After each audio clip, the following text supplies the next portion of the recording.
പൂഴ്ത്തിവെച്ചിരുന്ന Hema committee report ഇപ്പോൾ പുറത്തെടുത്തതിനു പിന്നിൽ വളരെ കൃത്യമായ അജണ്ട. ഇത്രയും കാലം ഇടതുപക്ഷത്തെ താങ്ങി നടന്ന പലരും ഇപ്പോൾ കളം മാറി ചവിട്ടിയിട്ടുണ്ട്.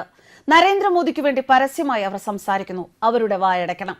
അവരെ ആജീവനാന്ത അടിമകളാക്കി, തങ്ങളുടെ ജിഹ്വകളാക്കി സാംസ്കാരിക നായകന്മാർ എന്ന ലേബലിൽ അടിമപ്പണിയെടുപ്പിക്കണം.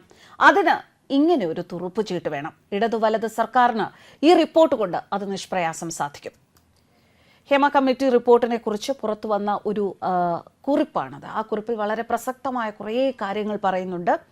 ആ കുറിപ്പ് വായിക്കാം. ഹേമ കമ്മിറ്റി റിപ്പോർട്ട് കൊണ്ടൊന്നും വലിയ മാറ്റങ്ങൾ സിനിമാ മേഖലയിൽ ഉണ്ടാകാൻ പോകുന്നില്ല. നിയമനിർമ്മാണം കൊണ്ട് വാഷ്റൂമും ഭക്ഷണവും ഒക്കെ ഉറപ്പാക്കാൻ സാധിക്കും. അതിൽ കൂടുതലൊന്നുമില്ല. ആരെ ഏത് റോളിൽ എത്ര ശമ്പളത്തിന് ജോലിക്കെടുക്കണമെന്ന് തീരുമാനിക്കുന്നത് സിനിമ ഉണ്ടാക്കുന്നവരാണ്, സർക്കാരല്ല. ആർക്കെന്ത് ഭക്ഷണം കൊടുക്കണമെന്ന് കൊടുക്കുന്നവർക്ക് തീരുമാനിക്കാനുള്ള അവകാശമുണ്ട്. ഏത് സീൻ എത്ര പ്രാവശ്യം റീടേക്ക് എടുക്കണമെന്ന്, അല്ലെങ്കിൽ വസ്ത്രത്തിന് എത്ര നീളം ഉണ്ടാവണമെന്ന് അത് തീരുമാനിക്കാനുള്ള അവകാശം സംവിധായകനാണ്, സർക്കാരിനല്ല. സിനിമ എന്നത് വളരെ വ്യത്യസ്തമാണ്. മറ്റു തൊഴിലിടങ്ങളെ പോലെ തുടർച്ചയായുള്ള ജോലിയല്ല. 3-4 മാസത്തേക്ക് കുറച്ചുപേർ ഒരുമിച്ച് ജോലി ചെയ്യുന്ന ഒരു സംവിധാനമാണ്. സ്ത്രീകൾ സ്വന്തം അവകാശങ്ങളെപ്പറ്റി ബോധവതികളാകുന്ന, തനിക്ക് നേരെ ഉയരുന്ന കൈകൾ തട്ടിമാറ്റാനുള്ള തന്റെ ഇടം കാണിക്കാൻ തയ്യാറാകുന്നതുവരെ ഇതൊക്കെ തുടരും. ഞങ്ങളൊക്കെ ഈ നാട്ടിൽ പണിയെടുത്ത് മാന്യമായി ജീവിക്കുന്നത് നിയമത്തിന്റെ പിൻബലത്തിൽ മാത്രമല്ല. നിയമം നിശ്ചയമായും സഹായകമാണ്. പക്ഷേ ആദ്യം വേണ്ടത് ആർജവമാണ്.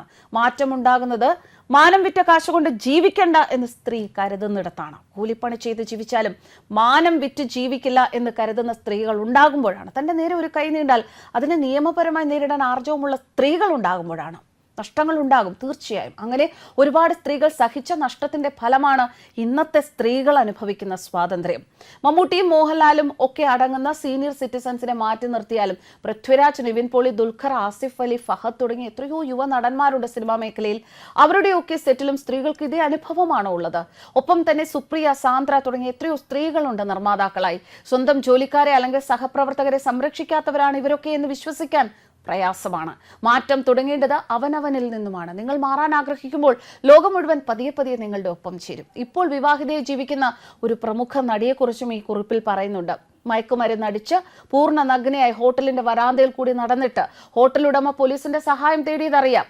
അതിജീവിതയ്ക്ക് മുൻപും തട്ടിക്കൊണ്ടുപോകലും പീഡനവും ഒക്കെ സിനിമാ മേഖലയിൽ വളരെ സാധാരണമാണ്. PT തോമസ് ഇടപെട്ടതുകൊണ്ട് അതിജീവിതയുടെ കാര്യം ലോകം അറിഞ്ഞു എന്നേ ഉള്ളൂ. സിനിമാ ലോകം എന്നത് ഗ്ലാമറിന്റെ ലോകമാണ്. അവിടെ കിട്ടുന്ന പണം, പ്രശസ്തി, അങ്ങനെ പലതും മറ്റൊരു മേഖലയിലുമില്ല. കള്ളപ്പണം, ഡ്രഗ്സ്, വഞ്ചന, ചതി, കൂട്ടിക്കൊടുപ്പ് ഒക്കെ അതിന്റെ ഭാഗമാണ്. ഓരോ കൊല്ലവും ഗ്യാരേജിൽ പുതിയ ബെൻസ് എത്തണമെങ്കിൽ നേരായ മാർഗത്തിലൂടെ ജീവിച്ചാൽ സാധിക്കില്ല. മഹാനടന്മാർ സഹിതം കൃത്യമായ നികുതി കൊടുക്കില്ല. വിദേശത്താണ് ഇടപാടുകൾ കൂടുതലും. എല്ലാ വൃത്തികേടുകളുടെയും നെറികേടുകളുടെയും വിളനിലങ്ങളാണ്. സമൂഹത്തിൽ നടക്കുന്ന ഒരു കാര്യത്തിലും നിലപാടില്ല. ഗുണ്ടാ സംഘങ്ങളെ പാലൂട്ടി വളർത്തി ഫാൻസ് അസോസിയേഷൻ എന്ന പേരിൽ കൊണ്ടു നടക്കും.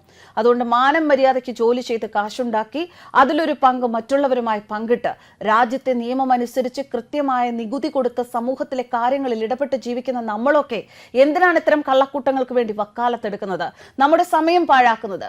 ഇവരെയൊക്കെ സംരക്ഷിക്കാൻ എന്തിനാണ് നിയമം? ഇപ്പോൾ തന്നെ ഹേമ കമ്മിറ്റിക്ക് വേണ്ടി 2 ലക്ഷം ചിലവായി.